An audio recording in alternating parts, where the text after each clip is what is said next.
Good evening, everyone. I hope you all are doing good. Thank you for joining us after 5 o'clock on a weekday.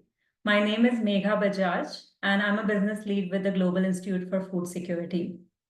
And our guest speaker here is Kristal Allen. She's joining us from Calgary. Kristal is a partner at Dentons Venture Technology and Emerging Growth, an agribusiness group, and her practice is focused on intellectual property, technology, data protection in innovative industries. Welcome, Kristal, and welcome to you all. Hi, everyone. Thanks for having me, Megha. Yes. Just a few housekeeping items. We have about 45 minutes for our presentation today, and we will take all the questions at the end of the presentation. You can send us your questions in the chat and we will monitor them. The webinar is getting recorded today and a recording of the webinar will be available after the event. So now we can get right into the presentation. I'll start with land acknowledgement. We acknowledge we are on Treaty 6 territory and the homeland of the Métis. We pay our respect to the First Nations and Métis ancestors of this place and reaffirm our relationship with one another. Global Institute for Food Security, or GIFS for short, we are a center at the University of Saskatchewan, and we are located at Innovation Place at University of Saskatchewan campus. And our vision is a world where everyone has access to safe and nutritious food. And our partners are front and center to realizing our vision. We work with our partners to discover, develop, and deliver innovative solutions for the production of globally sustainable food. GIFS has invested in various technology platforms, which are shown here on horizontal arrows. Through our technology platforms, we work with our partners and provide them research services to help bridge the gap between discovery-based research and help to bring their technology to the next level of development. For today's webinar, I do not have the time to go over all of our programs and platforms in detail, but I will share GIFS email at the end of my presentation. And if you want more information about any of our platforms or programs, please feel free and reach out to us by email. So today's talk is focused on engineering biology. Engineering biology uses principles from both engineering as well as biology field to redesign microorganisms to make useful products. And the engineering biology platform at GIFS is the first in Canada, which is focused on agri-food technology sector. Before I go into the details and share more about what engineering biology is, I want to start with the why and why should we care about engineering biology as a field. We are all aware of the growing food demand. By the year 2050, we have to feed about 10 billion people. And for this, we need to more than double our total food production. At the same time, we also need to achieve our target goal of 2 degrees centigrade, that is to keep global warming to less than 2 degrees centigrade mark. And we have to do this without using more land and also lowering our emissions from food production. So these are very big and ambitious challenges and goals that we have in front of us. And one of the ways to help meet these challenges and help for global food security and assist with global food security is by using engineering biology. As I mentioned before, engineering biology is the combination of engineering principles like lab automation coupled with biological tools and methods, and we can use this to make products for human application. And this field has a very huge economic opportunity. The global market size is expected to reach 3.6 trillion US dollars in about 20 years. And it's also growing at a very fast rate, about 3x faster than the global robotics market. These are different areas within engineering biology, and agriculture and food is just as big and significant as the human health sector and potential. And both of these sectors, they are interrelated to each other as food affects both human and as well as animal health. Engineering biology also has some very interesting applications in materials and energy as well as for consumer goods. Engineering biology is not a new field.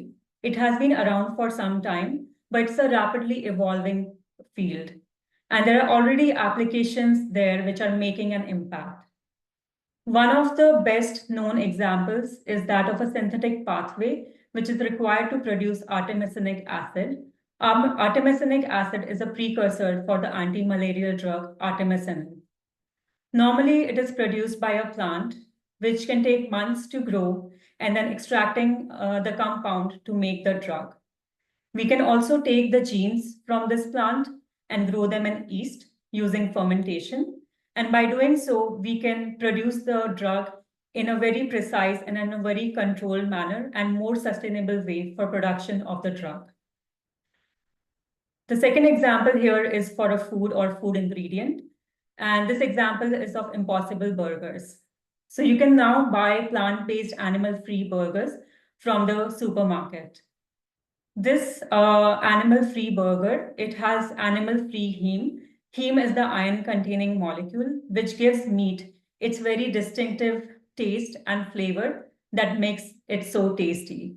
But it can now be derived from yeast, and it gives the same flavor in plant-based burgers. And it's great that it is available for consumers to buy from market. So when you are thinking about the engineering biology approach, how are the compounds produced and what kind of questions do we need to think about when you are thinking about engineering biology approach? So let's take the example of the food ingredient, the non-animal heme. It turns out that there is an identical heme which is made in plants, but it is made in the roots of the plants. So instead of extracting this plant-based heme from roots, we can think about the parts that we need to assemble this for a microbe to now start producing heme in the lab. So we have to think about what genes, promoters, and what gene copy numbers would give the best titer for the production of this molecule in the lab. We also have to think about domesticating the biochemical pathway in a microbial host. So for that, we have to think about which microbial host, what media type for growth, and what kind of growth conditions like pH, temperature, etc., would be optimal for growing these microorganisms. And then we can also test all of the above different conditions at a very high throughput scale using lab automation. And there's already technology and equipment available to do that. So you can measure and test different media types and growth conditions at the scale of 100 different conditions in a day to 1,000 to 10,000 conditions in about a week's time, and then select your best candidates for further characterization. And then once we have done all of these and answered all the questions from one particular project, we can also think about how can we use the knowledge that we have generated and the data that has been generated from one single project, and how can we apply it for a different food ingredient or protein. I'm going to give you some examples of tools and methods which are commonly used in engineering biology. And you can think of them as kind of like the Lego pieces that are used to create different biological systems. So these can be engineered genes and methods of using them, plasmids, vectors for protein or different metabolite engineering. Novel or improved cell lines. So these cell lines could be mammalian, yeast, or bacterial or insect cell lines. And then using automated methods for growing the cells, phenotyping them, characterizing them, and then extracting DNA from these different microorganisms. And then improving the methods for bioproduction as well as fermentation. So these novel tools and methods, they are also the main types of inventions or intellectual property one would come across in the field of engineering biology. I'm going to shift gears here a little bit and now talk about what is IP and introduce you to different types of intellectual property. And then I will come back to some IP trends in engineering biology towards the end of my presentation. So this definition of intellectual property is taken from World Intellectual Property Office, WIPO. IP refers to the creations of the mind, such as inventions, literary and artistic works, designs and symbols, names and images which are used in business. For the purpose of this webinar today, I'm going to cover 4 types of IP: patent, trade secret, copyright, and trademark. But please know that there is more than these 4 types of intellectual property. And the most common type of IP protection framework that is used for engineering biology is using patents or patent applications. So what is a patent? A patent gives a legal title to the patent owner to exclude others from commercially using the invention. So what this means is that the invention cannot be used or sold by others without the prior consent of the patent owner. And in order to get access to the invention, you would have to get into some kind of contractual agreement with the patent owner. And it could be an individual, it could be a company, or it could be a university that is the patent owner. Patents are jurisdictional and they are specific for countries for which they are granted for. And they come with they have a limited term that is 20 years from the first filing date of the patent application. There are 3 requirements broadly for patentability. The invention should be novel, that should be new, and it is important that it should not be published anywhere before, even by the inventors. Once the patent application has been filed, the researchers or the companies, they are free to publish it in scientific journals or presenting at a conference and so on. With that being said, there is something called grace period in some countries, which allows an inventor to file a patent application within 1 year of a public disclosure. But only some countries allow the grace period. The invention should be useful. This is the most easiest requirement to comply with, and the patent owner should be able to demonstrate that it solves an existing problem and that the invention is useful. The invention should also have an inventive step. What this means is it should be substantially different from other inventions that are already out there. So what can be protected by patents? Composition of matter like novel chemicals, pharmaceutical compounds or their mixtures, different proteins, modified proteins, cells, and so on, and their use. Methods and devices like diagnostic methods, assays, as well as medical devices can be protected by patent applications. And also processes like different manufacturing processes, processes for bioproduction and fermentation methods can also be protected by patent application. So coming to the second type of intellectual property, which is copyright. Copyright protects literary and artistic works, and there are different types of material protected by copyright. This includes literary work, which includes research articles, books, software, databases, and so on. Artistic work can include images, photographs, paintings. Musical work includes composition of sound or noises, provided they follow a fixed form like lyrics or music. And dramatic work covers work that is intended to be performed, like a choreographed dance or a show.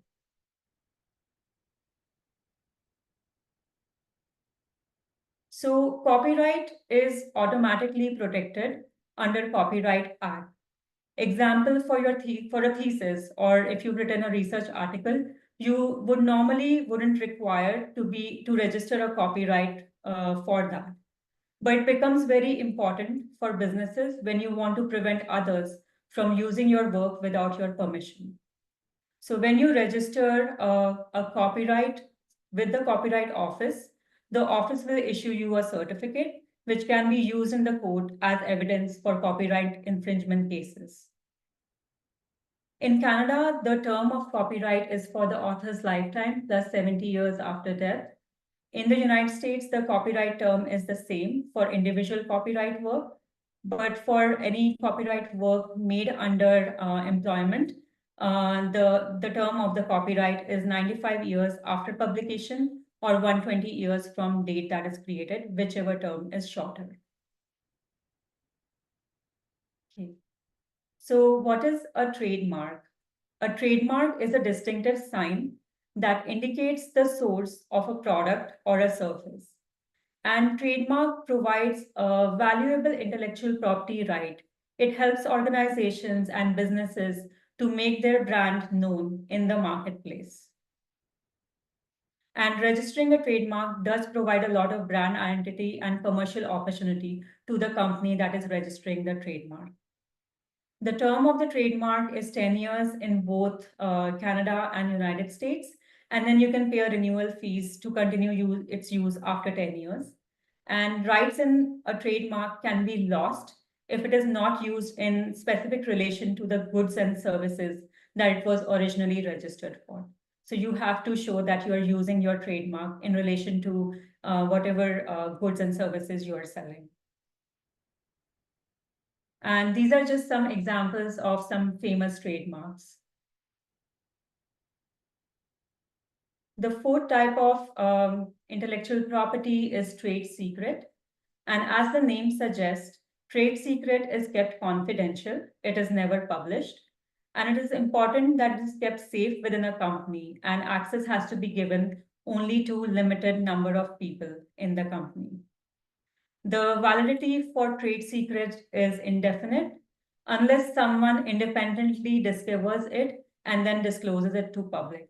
So they could be working independently on a research program, and they could discover something new and disclose it to the public in form of a research paper, or they might file a patent application that covers the trade secret, and then the patent application gets published.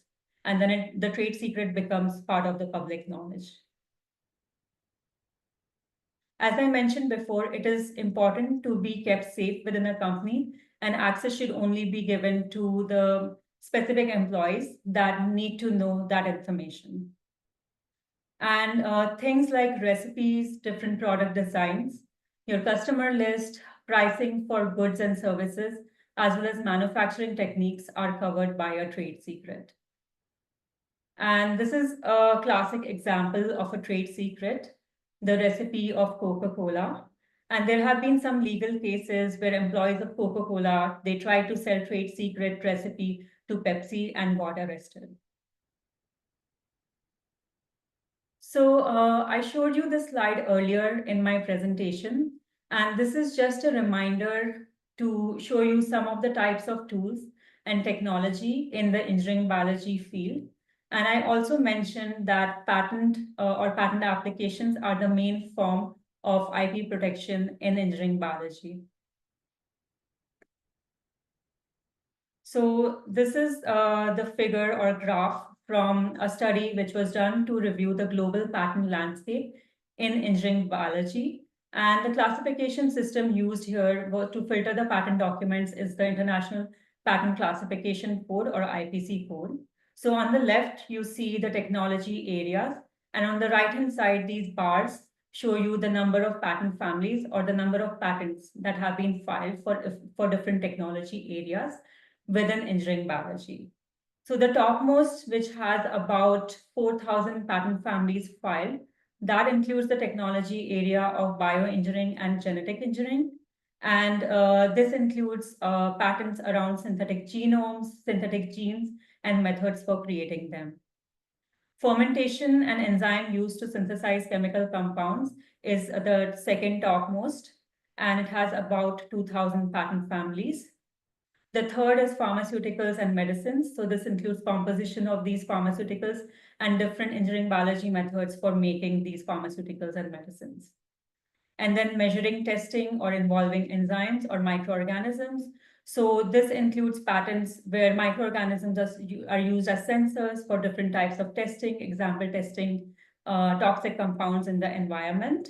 And then the next category of technology area is combinatorial chemistry or libraries. So this includes libraries of peptides or other compounds that can be screened to bind a specific antibody, for example, or inhibitors of protein-protein interactions, or this can be also ligand libraries for affinity purification and so on. Plant biotechnology, so these patents mainly include methods for plant transformations and gene editing in plants. And the last category over here includes biocides, pesticides, or herbicides, methods of making new pesticides and herbicides. This graph over here shows the origin country of the first filing of patent families. And US is the top country filing patents in the engineering biology area. This is followed by China and followed by the European Union. And I do want to mention that this data is from 2000 to 2018. And so it's a little bit dated, but there are not a lot of patent landscape studies that have been published specifically in engineering biology. So as more information gets available and more patents get filed, we will get to see more information. But it's interesting to see which countries are the top ones right now, also for granting patents as that information becomes available. And if some countries which are kind of lower in this graph, if they would come up ahead, not just in terms of filing patents, but also allowing those patent claims. So yeah, so that's some information that I'm really interested in looking at in the future. Patents have an important role to play in society. They foster innovation. Patent documents get published. So the inventors or the patent owners have to disclose their inventions in quite detail in a step-by-step manner. So the research community can have access to these inventions. And then they can also build on these inventions and improve the technology and new methods and come up with new technology. And this is not surprising because about 90% of patents are improvements on existing inventions. So patents help to raise finance and they build partnerships between academic research groups as well as companies. Patents are considered one of the indicators of achievement in the academic world. And patents also help in commercializing university-based invention and generating revenue, both for universities as well as companies. So the engineering biology field does rely a lot on the use of common building blocks or the common tools. And same approach can be reused to design the most complex microorganisms or to create systems for different biological functions. So there is a debate within the community between having openness and the freedom of access to basic parts versus filing for IP protection for those parts. Engineering biology is also a complex technology. And what that means is intellectual property rights for these different parts or these different tools can be sometimes difficult to identify. And the ownership can be fragmented among different owners. And the example is of the CRISPR-Cas9 system for gene editing. Kristal is going to dive deeper into the CRISPR-Cas9 system and the IP issues around that. But I just wanted to mention this here. And this notion of engineering biology being a complex technology, so it's not very new. It's similar to cell phone technology. So no single mobile phone manufacturer owns all the patents to cover its products. And they cross-license different technologies between different companies all the time to commercialize their products. So one of the ways for making these tools in engineering biology more available and more accessible, cross-licensing might become more common than just using IP to exclude competitors in the future as the technology is evolving.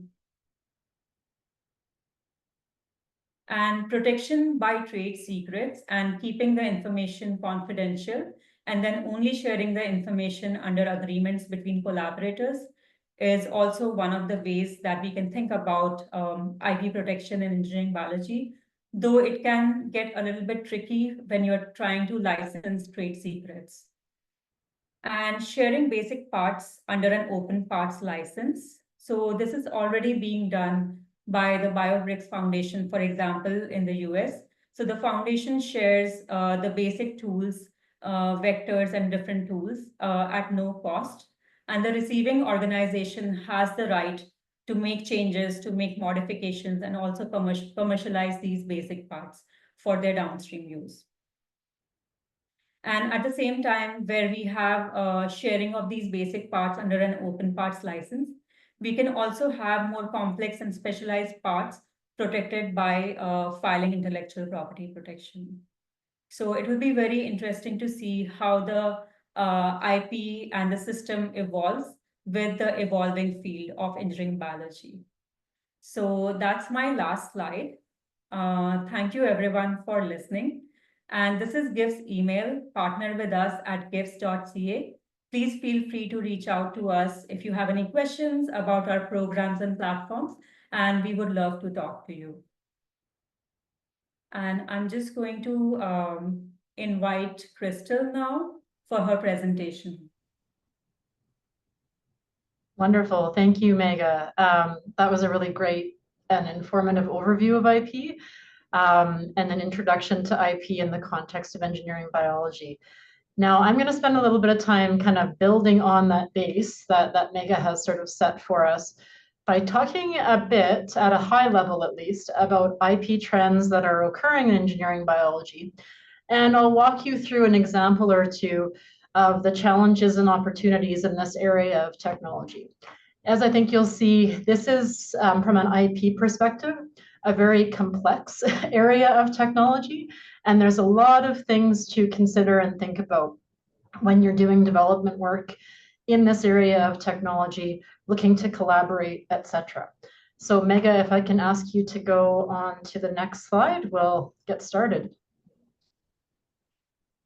So Megha did a really great job of talking about engineering biology kind of as a subset of technology and sort of what's included, what's involved, what some examples of technologies in that area are. But what I want to flag for you here at the outset of this conversation is really that engineering biology is a bit unique as a subset of technology, and particularly biotechnology, because commonly it's less focused on the development of a specific discrete product and more often focused on the development of systems and processes that can be used to support the development of a variety of different products. So Megha touched on a few examples, but I'll offer a few more here. Some of the most commonly thought of technologies in the area of engineering biology are things like cell therapies, gene therapies, AI or ML-enabled diagnostics and analytics. Now, although these have applications in human, animal, or plant health, often the conversation around these technologies really focuses on human health applications. For example, AI ML is frequently used in precision medicine. It does things like analyzing data to identify trends, correlations, indicators, and to make more accurate predictions. But AI ML, like other engineering biology technologies that I refer to here, does have many applications outside of human health, which are sometimes kind of not discussed as much or overlooked in broader conversations about this. For example, if we pick on AI ML again, so artificial intelligence, machine learning, that area of technology also has many applications in, for example, plant health and breeding. What it can do is things like allowing for identification of disease, development of breeding strategies, etc., to address a variety of production and agricultural challenges. Now, I kind of lay that groundwork because I wanted to give you a sense of how things are developing in this area of technology. Now, I've noted here that we've seen a very large increase in investment in biotech globally in recent years. around $52 billion over the course of a very small number of years has been injected into the area of therapeutic-based biotech, which is a pretty broad subset of engineering biology.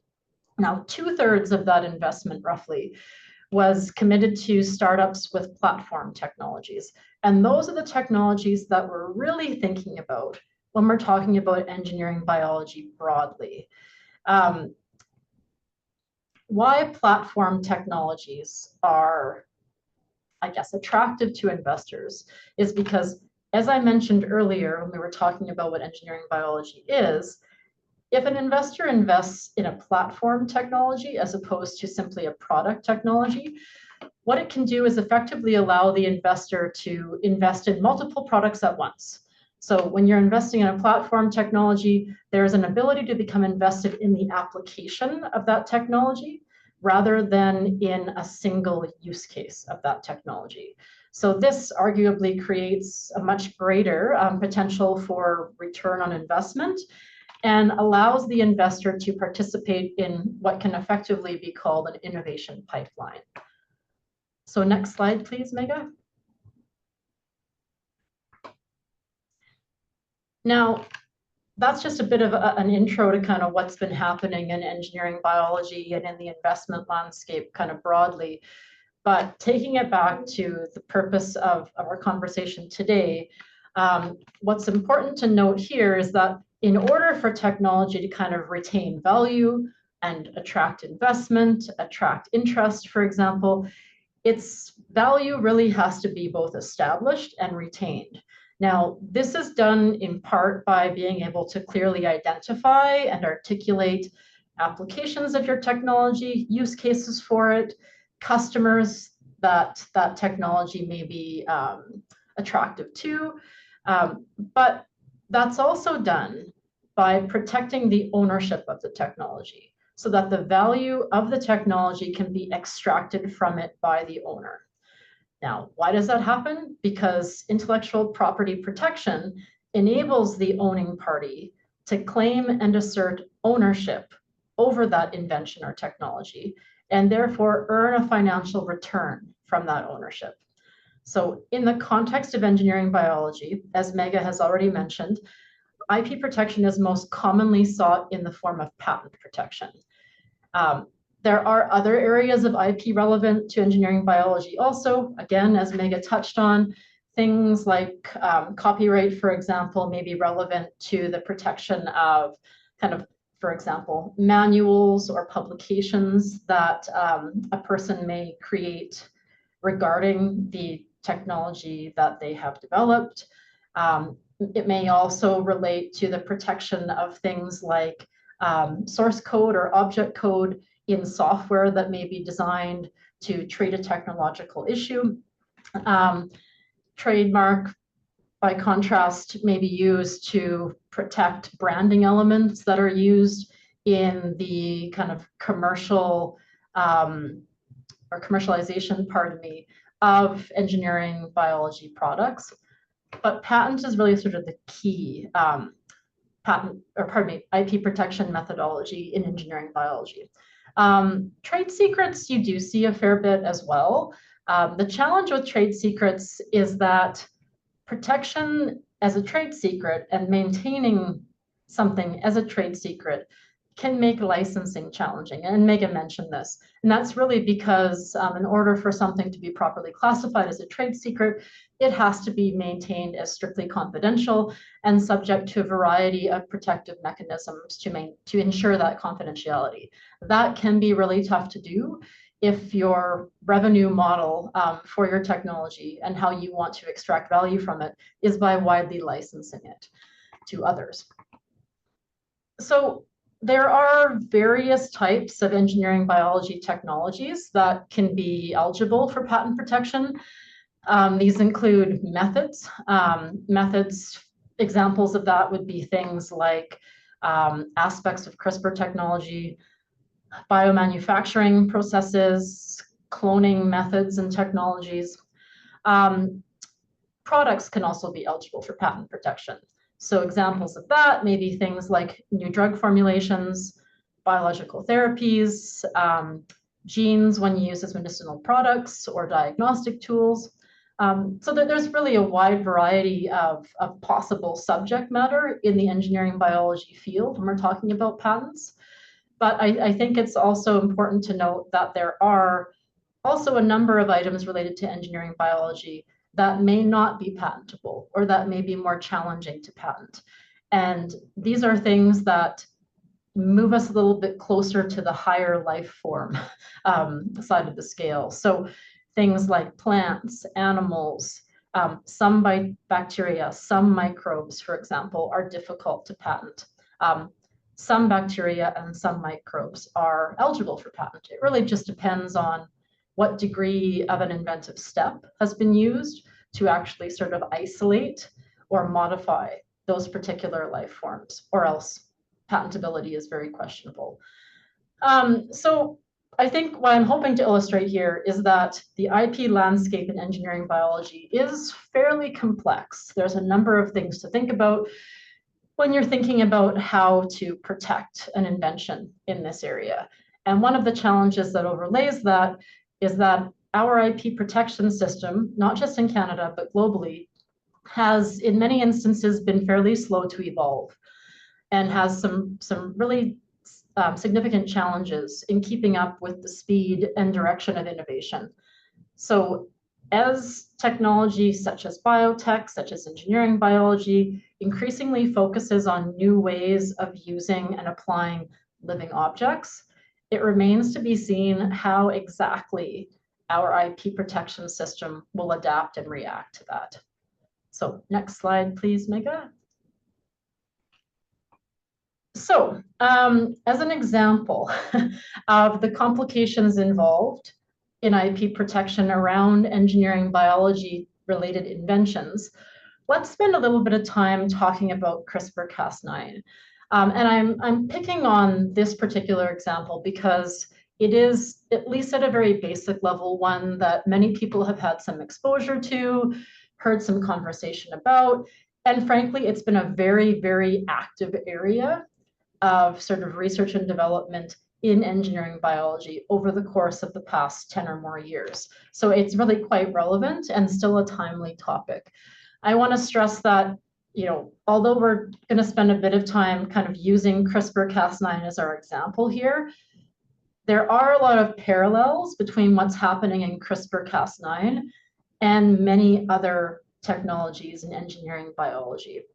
For example, there are some complications around the treatment of CAR T therapies. There are lots of questions around kind of ownership and even patent eligibility with respect to certain elements of biomanufacturing processes. So a lot of the things we're going to talk about here are directly applicable to other examples of technology in this space. So Megha gave you some stats earlier on engineering biology inventions and patents globally from about kind of 2017, 2018. The stats I have here for you are much more recent. This is based on information collected in 2022. And so as you can see, there has been, I don't know if explosion is the right word, but a very significant increase in activity in kind of the R&D arm of engineering biology, and specifically CRISPR-related technologies over the last, well, more than 10 years, but particularly in the last sort of 5 years or so. So we have a large amount of patent families globally that relate to CRISPR-type technologies. The bulk of those are sort of based in or originated in the US. There has been the highest level of sort of patent filing in the US on this technology type, and that's consistent with the stats that Megha showed you earlier. That hasn't changed. US has continued to be the dominant sort of player in terms of patent filings in this area. Notable is that we continue to add a large number of applications on a monthly basis. So this is not really kind of a dying area of innovation either. And although it will be no surprise to hear that healthcare is a main field of application for these technologies, agriculture is a significant one as well. In Canada, we have a smaller number of sort of active or pending applications regarding CRISPR, but still a sizable number. The issue that we have in Canada is that ownership of these technologies remains very unsettled in Canada.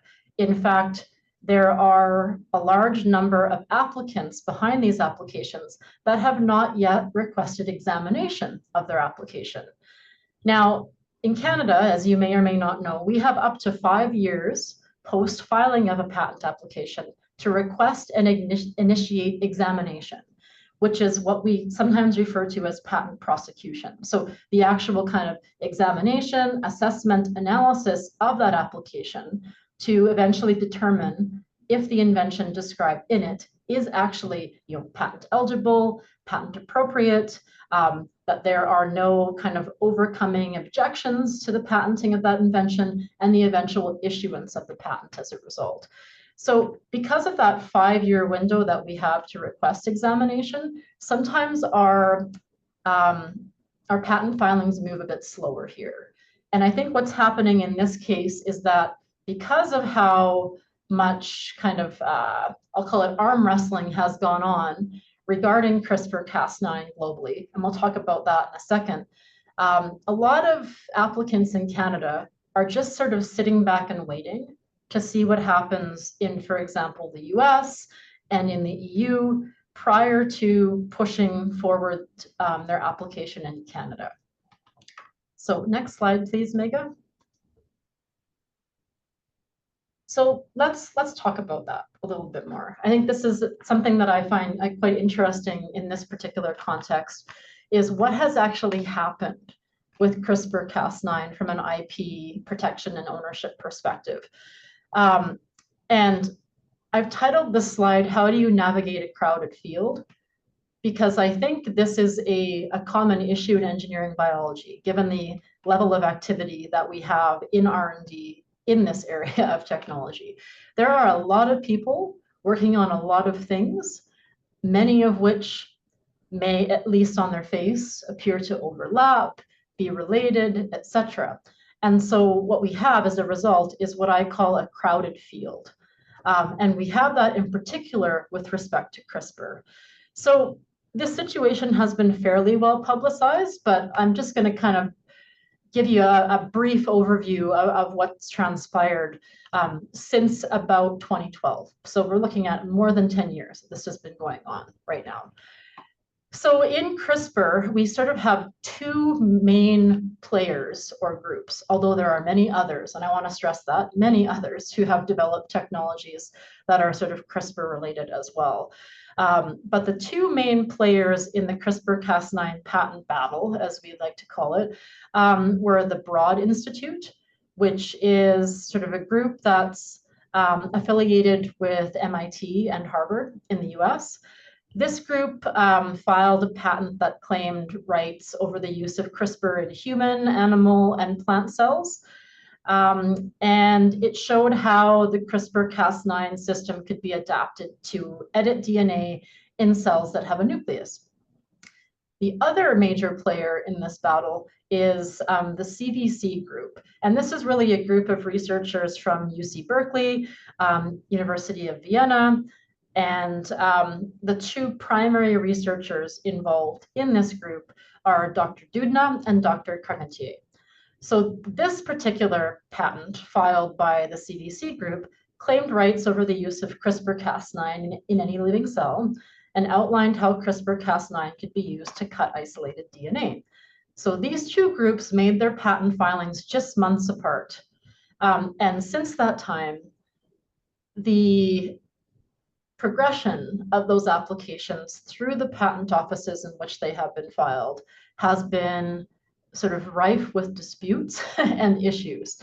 Now, as I said, this all started about 12 years ago. Since that time, there's been a number of developments in this sort of patent battle. And as a result, we have a complicated situation that exists currently. So If you look at the patent filings made in the EU through the European Patent Office, for example, in most cases, as a result of those filings, the CVC group holds foundational patents on CRISPR technology that is the subject of their patent applications. And the Broad Institute's patents were largely invalidated by the European Patent Office due to a variety of technical issues. By contrast, in the US, the Broad Institute has been favored in patent decisions thus far.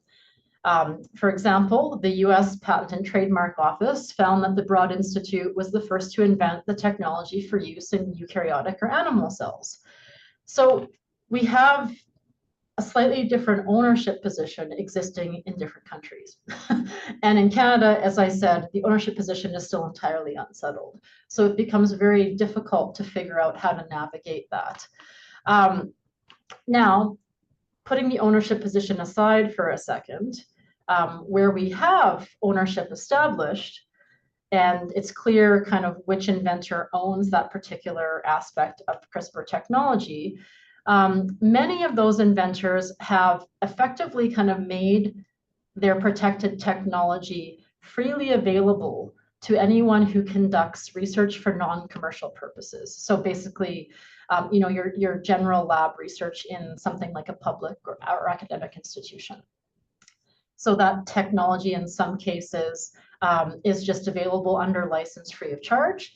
And in other cases, the licensing requirement has been waived altogether. So if you're doing that sort of basic public research, getting access to these technologies is a little bit more straightforward and a little bit less risky when you're thinking about who owns.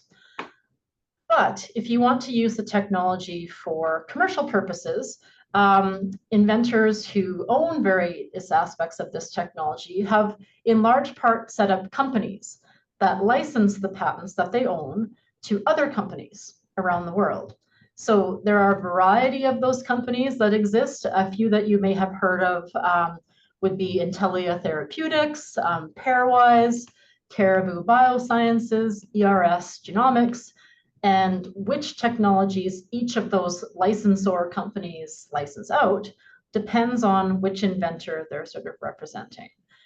So the result of all of this is that we have a complicated situation that requires kind of careful assessment of what you need and how you are proposing to use it in order to figure out from whom you actually need to obtain a license and in what you actually need to obtain a license.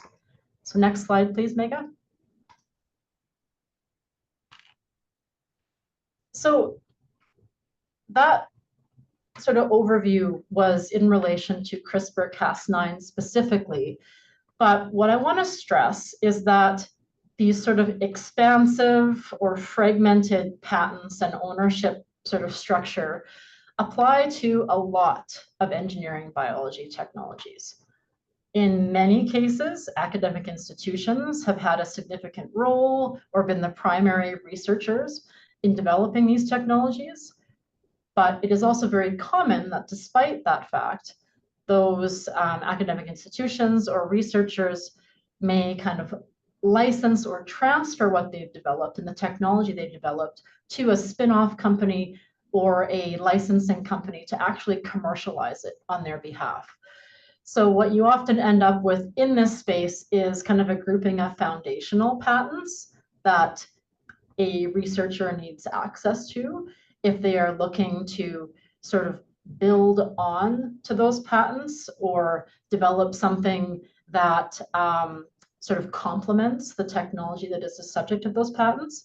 And then because of that additional work that's done, you end up with a bunch of incremental and related patents later on, but all could relate to the same thing that you are trying to ultimately be able to accomplish and the type of R&D work that you want to perform. So knowing exactly what you need to access in order to support the work that you want to do is really critical. Now, there is some good news in this vein, not to be all doom and gloom about how complicated this is. The good news is that because of how complicated this has become, there have been increasing calls for something called patent pools. And this may be something you're familiar with. If you're not, essentially what these are effectively kind of licensing companies or groups that are established to kind of take in or hold technology on behalf of a group of patent owners or technology owners, and to license that technology out in a collaborative way to people that need to access it. So this has happened quite frequently in things like, for example, telecommunications technology, information technology, and even in oil and gas technology. Patent pools are a not uncommon way of trying to make accessing and obtaining licenses more simple. So you're going to the licensing company to access a bunch of technology all at once, instead of figuring out all of the different individual companies that you may need to go to seek individual licenses from to allow you to use the technologies together to achieve what you want to achieve. Megha, could you go to the next slide, please? So we touched on this already, but just to kind of wrap up the licensing conversation. I think this has been made clear, but in most cases, you're going to need more than one license to enable the use of an engineering biology technology like CRISPR, or frankly, other gene editing tools or technology. And this is because there are many patents that cover various aspects of these technologies. I talked about the Broad Institute and what they've prevailed regarding. I talked about the CBC group and what they prevailed regarding. But effectively, when you're talking about CRISPR, you're almost always going to need a license to some or all of the foundational patents. And those foundational patents are largely held by the Broad Institute and or CBC group. So you'll want to start there and then figure out what additional aspects of CRISPR technology you may need access to, and also seek licenses in those incremental additional CRISPR technologies from other patent holders. So if you're using technology solely for academic or nonprofit research, as I said, this is much simpler. If you're using technology for commercial purposes, it gets more complicated. So next slide, please, Megha. Now, it will likely be years before real certainty is obtained around this, because the patent disputes around CRISPR kind of continue.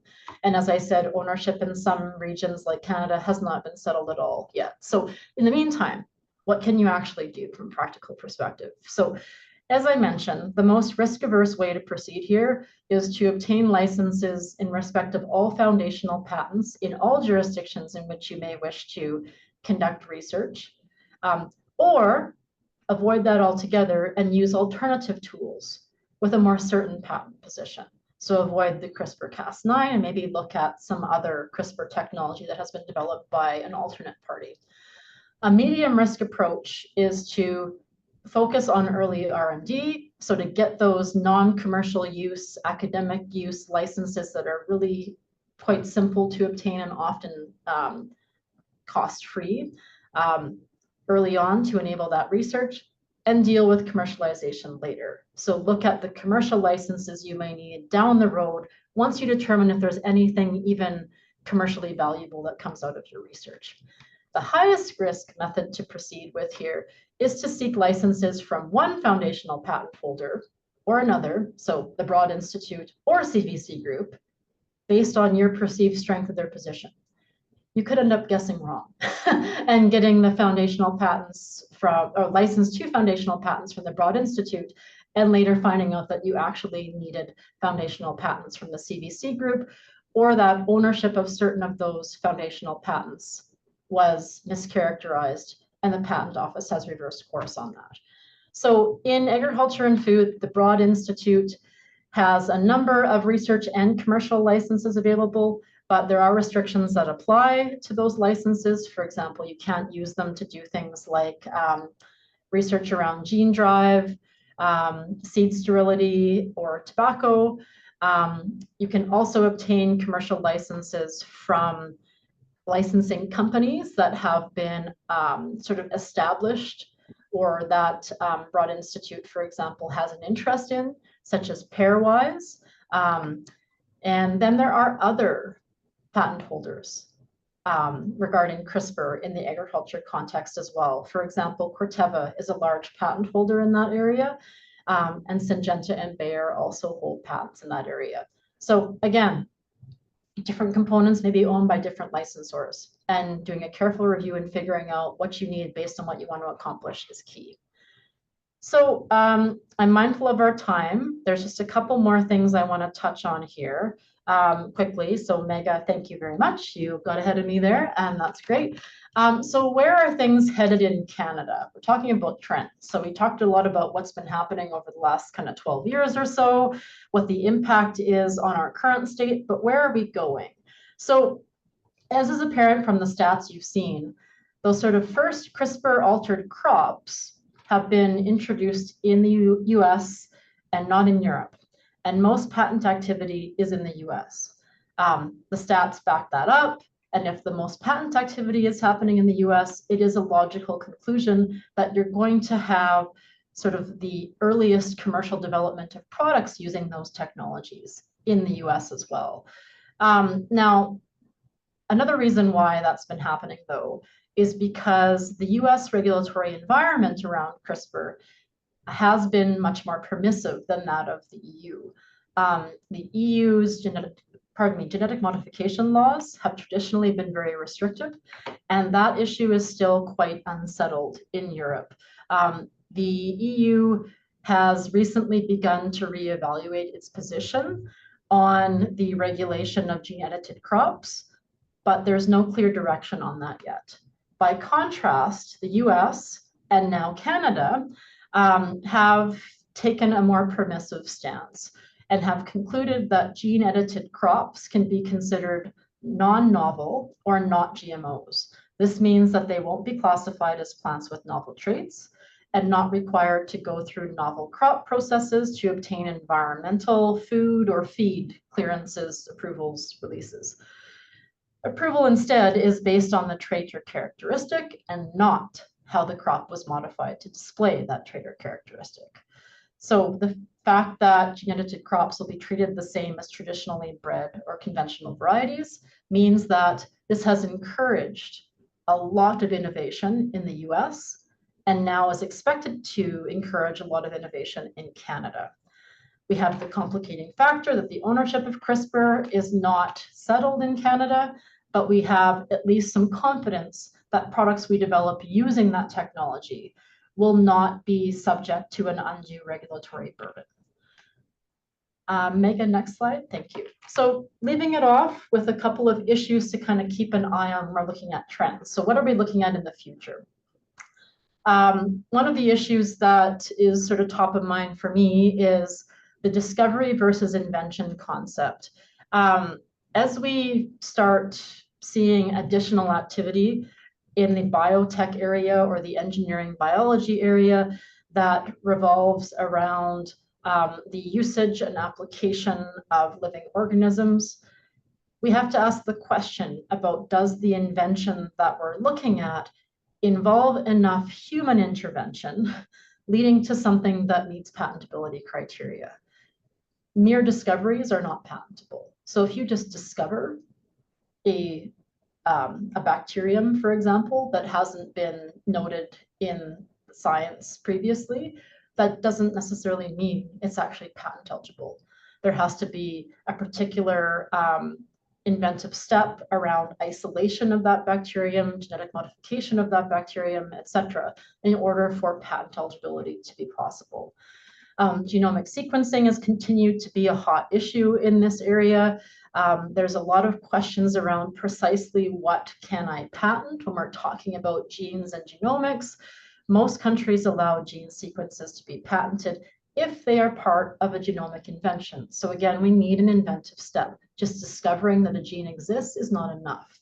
There has to be something that you have done as an inventor beyond that to actually show that you have created something new as a result of human intervention. AI and ML is another really hot topic in this area. And it raises some questions around if we use AI to sort of solve biological problems and advance biotechnologies, does this change the patent eligibility of AI or ML? Because the patent eligibility of those technologies is also a very frequent topic of some debate. We need to be able to show that the technology is doing something that is truly different than what could happen simply by removing the AI and having a human do it. And then we have the question around ownership. So if you have an AI system that is generating, you know, diagnostics, therapeutical recommendations, for example, and those give rise to a new kind of method of therapy in some aspect of, let's say, medicine, for example, do we have an actual owner? If a computer is the party that invented that, can they own the invention? And if they can't, who does? And if we don't have an owner, how do we seek a patent? So some really interesting issues unfolding there. And finally, we go back to the earlier issue that I mentioned about increasing crowdedness, if you will, in the field of engineering biology. It becomes increasingly difficult to show differentiation between new inventions and existing inventions and to avoid infringement claims. We also have different treatment of biological innovations in different geographies or jurisdictions. There is, for example, more permissiveness around the patentability of those sort of biological innovations or life forms, for example, in jurisdictions like the US versus in jurisdictions like Canada, for example. So how do we reconcile that when there are differences in approach? Lots of things to think about here. And I know we're a little past time. I will kind of just end on the note that, you know, this is complicated, but it's always possible to unwind this and figure out a path forward with some real thought to what you want to achieve. If we know that, we can work backwards to figure out how to get you there and to enable that. So thank you very much for your attention. And I'll pass it back to you, Megha. Thank you so much, Kristal, for your insightful presentation. And I learned a lot about the CRISPR-Cas9 system and ways to license it. So thank you so much. And just a reminder to everyone that we will be sharing the recording of this webinar to all the registrants. And now we can get right into the questions. You can send your questions in the chat. So the first question is around, are automated methods in engineering biology currently more focused on enhancing efficiency and accuracy in research and development, or can they be used in order to decrease the cost of engineering biology? So that's an excellent question, and I can answer that. So the short answer is it can be used for both, for improving your efficiency around planning your experiments, as well as decreasing the cost. So you can use automated methods to scale your experiments and kind of check different permutation and combination of conditions in a few days. And you can do the first pass or a first check to come up with those candidates or candidate genes that you want to check in more detail. So you don't have to, so you come up with a very good combination of designing your experiments.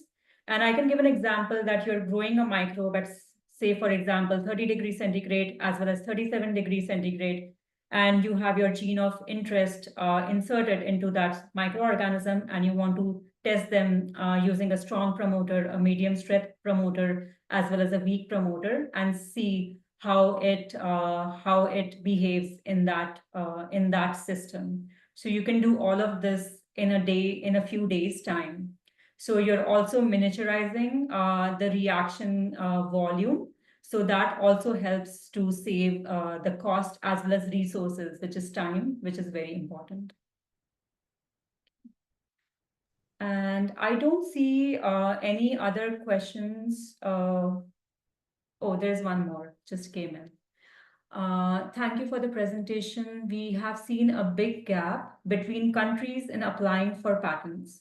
What would be the most common challenges that could be affecting the process for applying for a patent? And are there any solutions to solve this? So I'll try to answer that, but I think that's an incredibly sort of case-specific question, right? What challenges you're encountering in applying for a patent and trying to work through that sort of patent assessment and prosecution process really depend on a few factors.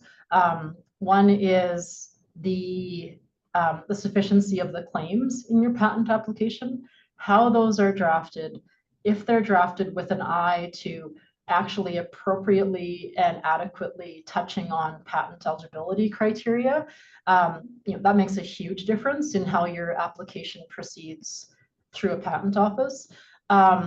Another issue that can have relevance there is what that particular patent office or country or territory's approach is on particular types of technology. So as I mentioned, there are various levels of kind of permissibility around specific types of inventions in different geographies. So it has traditionally been viewed as perhaps simpler, if you will, to seek a patent for something like software, something like a life sciences type technology that involves a living organism, for example, in the US versus in a country like Canada. And that doesn't mean that those types of technologies are not patentable in Canada, for example. It just means that they may proceed a little bit more slowly through the system. There may be additional objections raised. There may be additional clarification requested from a patent office around how you are actually establishing patent eligibility. And I mean, another factor to consider there as well is just, how many competitors do you have in a given area? And do you have more of those competitors in one geography versus another? The more competitors that you may have, the more likely it may be that they raise objections during the patent prosecution process to your application. And that can slow down the process of that moving through a patent office. So I think in terms of solutions, I think it's really important to be thoughtful when you do submit a patent application about kind of where it makes sense to submit that application first, and how you frame the claims to, as best as you can and as clearly as you can, establish that the patentability criteria have been met, and to appropriately describe your invention as being clearly distinct from other inventions that are already the subject of patent in that jurisdiction. So tough to give more specific tips than that without knowing the details, but those are some things to be mindful of, because all of those things can impact how a patent application moves through a particular patent office. Thanks, Kristal. There's another question in the chat. What if a team created AI to possibly generate new sequences of a certain enzyme? Would they be able to claim a patent? Another good question. And I guess the first thing I would say is, what are you claiming a patent on here? Are you claiming a patent on the AI tool or system or model itself? Or are you claiming a patent on the sequences that are generated through the use of that tool or system?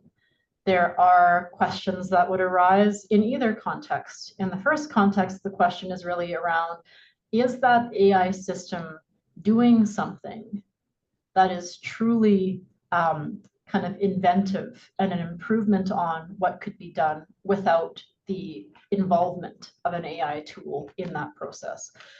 In the latter example, the question is really around inventorship. An AI system, tool, computer is not a person. And there are a lot of outstanding questions percolating globally, and different jurisdictions are approaching these issues differently, around if a non-person, a non-human, can properly be named as an inventor in a patent application. And if the answer is no, then who is the properly named inventor in that circumstance? Is it the party that actually developed the AI system, even though they are not technically the one creating the sequence. It's complicated. So I think the answer is maybe. Unfortunately, it's one of those areas. I know people hate when lawyers say maybe, but sometimes the answer really is that. And careful thought is required in both of those examples that I gave. Thanks, Kristal. And yeah, in intellectual property, we really need to get into the details of the invention. And Yeah. related to this, like bioinformatic workflows that are used for generating like new to nature sequences, even that, like that requires a lot of human intervention, right? You have to select specific criteria and look at structure and function predictions for different enzymes. So I have seen like patent applications and granted patents around that. But this whole idea of only AI creating new inventions, that's definitely evolving, and we need more. Yeah, it's really an interesting area to follow, because as AI gets increasingly sophisticated and operating in a more what I'll call human-like matter, this issue becomes even more critical to kind of unwind, because we are increasingly likely to see material innovations result from the use of AI. So we need to think about how are we going to actually treat those innovations once they are created. Yeah. And there is one more question. I think we can, yeah, this will be the last question. And if there are more questions by the attendees, please feel free to email us and we'll try to get to those answers to you after the event. So I'll take this question. During earlier development for a system or bioproduction method or another new engineering biology technique, which might involve consultation from other stakeholders, is there a way to protect your invention at this stage before you finally apply for a patent? And yeah, the answer is yes. The usual way would be to get into NDA or CDA level discussion, so have the right confidentiality disclosure agreement signed with the other stakeholder before you get into more detailed discussions about what your invention is and what that biological or bioproduction method is. So yeah, I agree with that, Megha. I think in that case, you're effectively trying to treat that invention like a trade secret, exactly. and maintaining that as a trade secret. So maintaining it as a strictly confidential kind of thing that you only disclose under a tight NDA to a very limited kind of group of stakeholders to enable further development and consideration of it. That is a really common way of protecting inventions at that early stage before you actually decide if you want to patent it. But it's critical to do that in the right way, or else you risk there being a determination that you have made disclosure of that invention prior to seeking the patent, which could then prohibit you from being able to obtain a patent. So yeah, so it's possible to protect it in that way, but you got to do it right. Mm-hmm. Great. So thank you everyone for joining us today. And if there are any additional questions, please feel free to reach out to us. And I had a great time today, Kristal, having this discussion with you and hosting this webinar.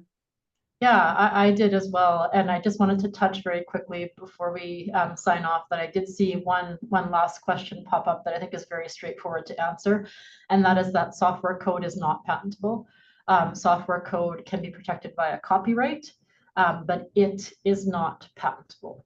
There are other aspects of software that may be patentable, but its code is not. So, anyways, thank you very much. I enjoyed the conversation as well and appreciate the engagement from those that are participating today. Thank you, everyone, and have a great evening. Bye. Thank you. Bye.